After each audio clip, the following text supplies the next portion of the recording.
Hello. आप लोगों का एक बार फिर से स्वागत है हमारे YouTube channel SBGA research centre.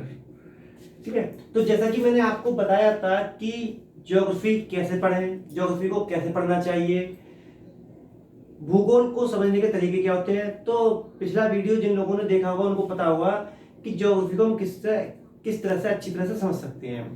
तो यहाँ पर क्या है, आज हम जो है पहला भाग ज्योग्राफी का लेकर आए हैं, जिसमें हम इसकी भौगोलिक स्थिति के बारे में वर्णन करेंगे और उसी के आधार पर हम धीमे धीमे इसको आगे पढ़ते रहेंगे। किसी भी तरह का एग्जाम हो, वनडे हो, किसी भी प्रकार का एग्जाम सही है आपका जिसमें जीएस पूछी जाती है, ये उसके लिए बहुत ही एकदम कह सकते हैं रामबाण तरीके से मैं आपको पढ़ाऊंगा एकदम। यहाँ पर देखिए, यहाँ पर सबसे पहले हम जो भारतीय भूगोल है उसकी स्थिति के बारे में चर्चा करेंगे हम। तो यहाँ पर देखिए, सबसे पहले हम देखते हैं भारतीय भूगोल में क्या। भारतीय भूगोल में सबसे पहले भारतीय भूगोल आपका होगा और भारतीय भूगोल में हम देखेंगे परिचय। ये पूरा परिचय है हमारा भारत का। तो यहाँ पर सबसे पहले देखते हैं परिचय। परिचय के बाद हम शुरू करते हैं पहला चैप्टर हमारा। देखिए, सबसे पहले क्वेश्चन ये आता है एग्जाम में कि भारत का पहला मानचित्र निर्माता कौन था। ठीक है, तो भारत का पहला मानचित्र निर्माता एनविले। एनविले एक भूगोल वेत्ता थे। इन्होंने बनाया था पहला मानचित्र भारत का। और ये कब बनाया था? इन्होंने बनाया था 1752 में। ठीक है, ये क्वेश्चन कई बार एग्जाम में आ चुका है और आता रहेगा। भारत का पहला मानचित्र निर्माता एनविले 1752। ठीक है, इसके बाद हम आगे बढ़ते हैं कि जैसे कि आप लोगों को मालूम है भारत के कई नाम हैं, तो हमें यहाँ पर ये पता होना चाहिए कि भारत के ये जो नाम हैं वो किसने कहे हैं। ठीक है, तो सबसे पहला आता है हिंदुस्तान। हिंदुस्तान, भारत को हिंदुस्तान किसने कहा था? तो ईरानी व्यक्ति थे। जो ईरानी व्यक्ति थे, काफी सारे व्यक्ति होते हैं ईरानी, तो उन्होंने क्या है, ईरानियों ने भारत को हिंदुस्तान कहा। ठीक है, ईरानियों ने भारत को हिंदुस्तान कहा था। उनके कहने का कारण ये था कि ये जो जगह है ये हिंदुस्तान है, अर्थात हिंदुओं का स्थान है। अर्थात जो सिंधु नदी थी, इंडस नदी, उसके पार जो लोग होते थे उनको वो हिंदू कहा करते थे, इसलिए इसका नाम रख गया हिंदुस्तान। ठीक है, अगला देखते हैं, यूनानियों ने भारत को इंडिया कहा। ठीक है, तो जो यूनान है, यूनान देश जानते हैं आप लोग, तो यूनान जो देश है उनके लोगों ने भारत को क्या कहा? इंडिया। भारत को इंडिया कहा था किसने? यूनानियों ने। ठीक है, अगला देखते हैं वैदिक आर्य। वैदिक आर्यों ने भारत को आर्यावर्त कहा। अर्थात आर्यावर्त का मतलब होता है आर्यों का देश। तो जो वैदिक आर्य थे उन्होंने भारत को क्या कहा? आर्यावर्त। और यहाँ पर एक गौर करने वाली एक बात यह भी है कि भारतीय संविधान में भारत को सिर्फ दो नामों से जाना गया है। एक है आपका भारत और दूसरा है इंडिया। ठीक है, भारत तो मालूम ही है, राजा भरत के नाम पर पड़ा हुआ है। ठीक है, तो ये जो तीन है ये वो नाम है जो किसी ना किसी रूप में रखे गए हैं दूसरों के द्वारा, यानी कि ये नाम हमारा स्वयं नहीं है। ठीक है, तो ये और लोगों ने हमारे नाम रखे हैं भारत के, तो ये नाम है आपके। ठीक है, अब देखते हैं इसकी आकृति। आखिर इसकी आकृति कैसी है? तो जैसे कि अगर आप भारतीय मैप देखेंगे, उठा के भारत का मैप उठाकर देखेंगे, तो वहां पर आपको इसके चतुष्कोणीय भाग अर्थात चार भाग मिलते हैं, चतुष्कोणीय भाग मिलते हैं। ठीक है, तो आकृति कैसी है? चतुष्कोणीय है। चतुष्कोणीय देखिए कैसे हो जाती है। यहां पर यदि हम इस तरह से कर लेते हैं और इस प्रकार से, ठीक है, ये जब देख कर लेते हैं हम, तो देखिए ऊपर का छोर आपका आ जाता है लद्दाख। ठीक है, लद्दाख यानी एक छोर हो गया लद्दाख इसका, और दूसरा छोर हो जाता है आपका, यानी लद्दाख से दूसरा आपका हो जाता है कन्याकुमारी। ठीक है, कन्याकुमारी। दूसरे हम जाते हैं तो दूसरा आ जाता है आपका अरुणाचल प्रदेश। अरुणाचल प्रदेश, और इसके अलावा ये आ जाता है आपका गुजरात। ठीक है, तो ये तो आप देखेंगे कि ये चारों राज्य, अगर हम एक राज्य से दूसरे राज्य की तरफ जाते हैं, कन्याकुमारी की हम लेते हैं तमिलनाडु। ठीक है, तो ये जाते हैं हम एक राशि से, तो ये 4 कोण बन जाते हैं इसके। तो इसलिए इसको क्या कहा गया, इसकी आकृति किस प्रकार की कही गई है, चतुष्कोणीय आकृति कही गई है। ठीक है, क्योंकि इसके इस आधार पे 4 कोण बन जाते हैं भारत के। ठीक है, अब अगर देखिए क्षेत्रफल, तो क्षेत्रफल कितना है इसका, क्षेत्रफल है 32,87,263 किलोमीटर वर्ग स्क्वायर, अर्थात हमारा भारत इतने क्षेत्रफल में फैला हुआ है। ठीक है, अब ये क्वेश्चन भी पूछा जाता है कि कितने वर्ग किलोमीटर में भारत का क्षेत्रफल फैला हुआ है। अगला क्वेश्चन पूछा जाता है कि ये विश्व क्षेत्रफल का कितना परसेंटेज हिस्सा, विश्व क्षेत्रफल का कितने परसेंट हिस्सा हमारे पास है। तो हमारे पास कितना है 2.43%, 2.43% हमारे पास हिस्सा है। ठीक है, पूरे विश्व क्षेत्रफल का। अब देखते हैं हम इसका अगला क्या होता है, अगला देखते हैं हम ये क्षेत्रफल के अनुसार, अर्थात पूरे विश्व में क्षेत्रफल के अनुसार इसका क्रम कौन सा है। ठीक है, तो इसका क्रम कौन सा है, पूरे देखिए ये है भारत और इसका क्रम कितना है आपका 7वां। ठीक है, ये पूरे विश्व में कौन से स्थान पर है आपका 7वें स्थान पर है। नंबर 1 पर रूस, नंबर 2 पे कनाडा, नंबर 3 पर चीन, अमेरिका, ब्राजील, ऑस्ट्रेलिया, और फिर नंबर आता है हमारे प्यारे भारत का।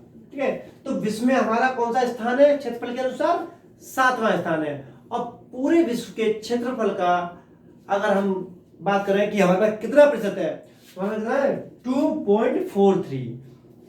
ठीक है, तो इतना आपको समझ में आ गया होगा। ये एग्जाम में आते हैं और बहुत ही इंपॉर्टेंट है। ठीक है, अब इसी में हम देखिए आगे चलते हैं।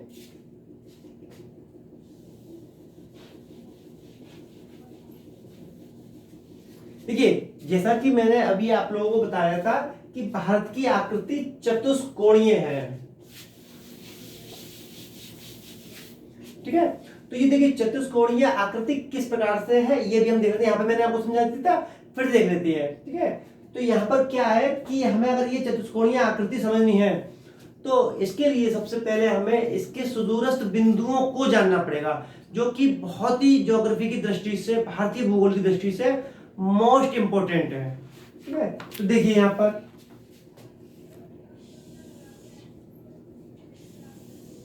ठीक है, तो यहां पर पॉइंट 4 है। ठीक है, लेकिन अगर हम पढ़ने की दृष्टि से और एग्जाम की दृष्टि देखेंगे तो हमें 5 पॉइंट मिल जाते हैं। कैसे मिल जाते हैं ये हम देखेंगे। देखिए अगर हम सबसे उत्तरी बिंदु की बात करें, सबसे उत्तरी बिंदु की बात करें तो वो है आपका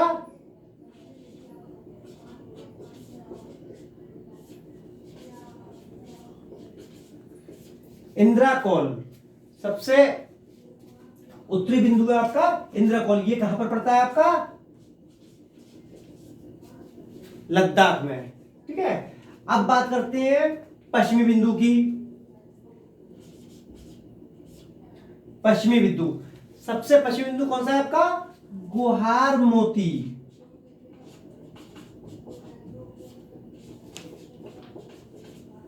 गुहार मोती, किसी किसी बुक में आपको ये गुहार मोता के नाम से भी मिल जाएगा। ठीक है, गुहार मोता या गुहार मोती। ठीक है, ये पश्चिमी बिंदु है गुहार मोती। ये आपका कहां पड़ता है गुजरात में।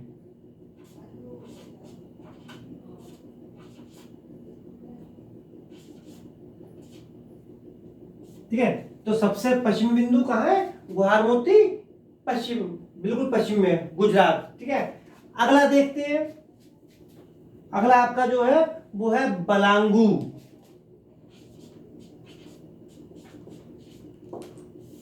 बलांगू या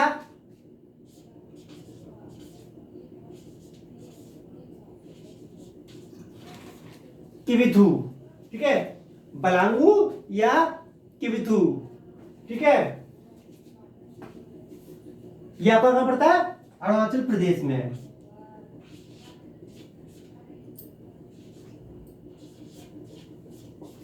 अरुणाचल प्रदेश में ये पड़ता है आपका। ठीक है। ये देखिए, ये जो तीन चीज मैंने आपको लिखाई है, ये याद रखना, ये कॉमन है, हर स्टूडेंट को पता होती है चीजें। अगर आपसे पश्चिमी बिंदु पूछेगा तो आप गुवाहाटी गुजरात लगा दोगे, कोई दिक्कत नहीं होगी। उत्तरी पूछेगा इंद्रकोल लद्दाख लगा दोगे। और अगर सबसे पूर्वी बिंदु पूछेगा तो आप भी बता दोगे कि साहब सर ये है हमारा, ठीक है। समस्या आती है में दक्षिण बिंदु में। दक्षिण बिंदु समस्या क्या है, देखिए यहां पर आपको एक मिलेगा, यहां पर एक मिलेगा, यहां पर एक मिलेगा, यहां पर हमको दो मिल जाएंगे, बस यहीं पर समस्या आती है। देखिए अभी दो कैसे मिलते हैं ये देखते हैं। अगर आपसे पूछा जाए कि भारत का दक्षिणी बिंदु कौन सा है, भारत का दक्षिणी बिंदु कौन सा है, तो आप कहोगे सर कन्याकुमारी है।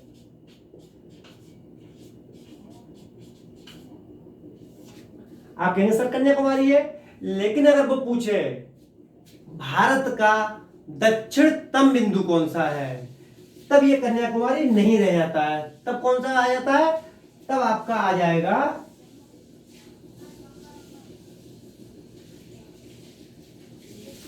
सबसे दक्षिणतम बिंदु आपका होगा फिर पिगमेलियन पॉइंट, पर्सन पॉइंट, ठीक है। इसको क्या कहते हैं,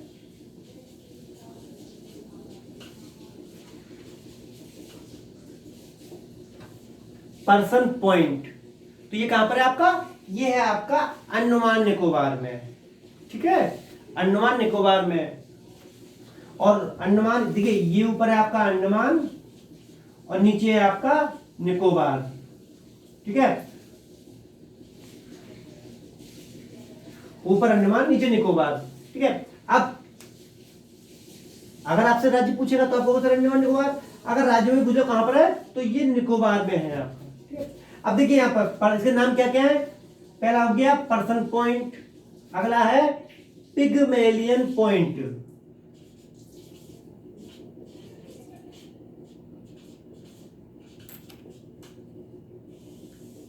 पिगमेलियन पॉइंट, पिगमेलियन पॉइंट। और इसको तीसरे नाम से हो जानते हैं, जैसे कि ये इंद्रकोल है और नीचे हो जाता है आपका इंदिरा पॉइंट, ठीक है। तो ये तीन नामों से जाना जाता है।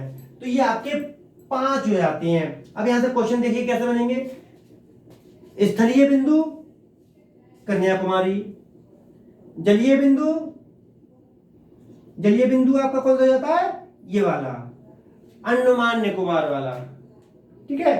ये आपके 4 बिंदु है, लेकिन पढ़ने की दृष्टि से 5 हो जाते हैं।